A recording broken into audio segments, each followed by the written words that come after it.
Team Rubicon was founded in 2010 after the earthquakes in Haiti. Since then, we've grown to over 170,000 volunteers in the United States, and we have about 25,000 in Canada of our volunteers that respond both domestically and internationally to natural and humanitarian disasters.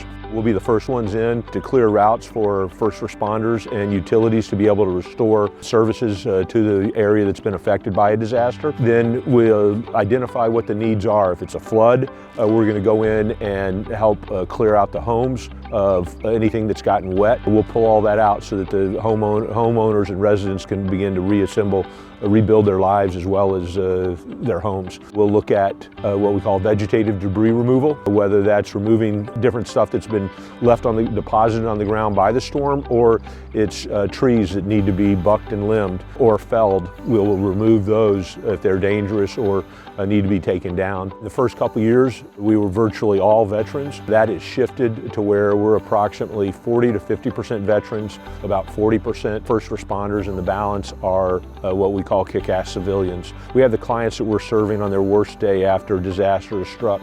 But whether it's the veterans or the first responders, they are trained by the nature of their careers to serve. And oftentimes when they retire, they leave the service, they're looking for a way to serve and they're lost.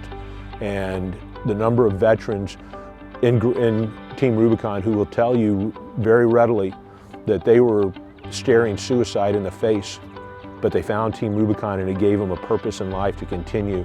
During blue skies, we believe that not only is mitigation work appropriate, whether it's a mitigation for floods or wildfires, but also using those blue skies when we're not going downrange to deploy to a disaster area, that we can do work in our own backyards. Here in Virginia, we're very lucky that we have a limited number of disasters, and they tend to be isolated when they occur. So our gray shirts are, they welcome the opportunity to be able to work in their own backyards and do that blue sky work, because at the end of the day, they're all serving from their heart, and whether they're doing it across the country or around the globe or in their own backyard, serving is an important part of what we do.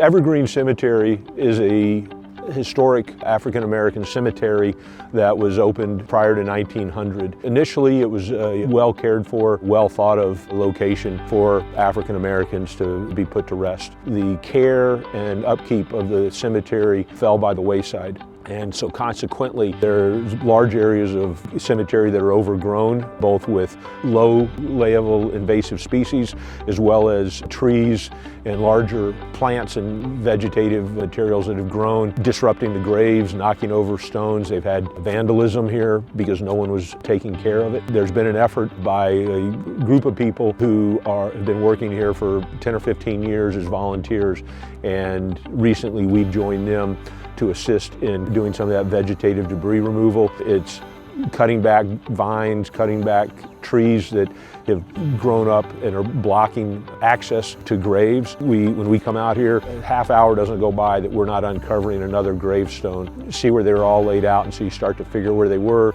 You can tell by the depressions, but we're working to clear this area so that it can return to the appropriate appearance and give the folks that are here the respect they deserve.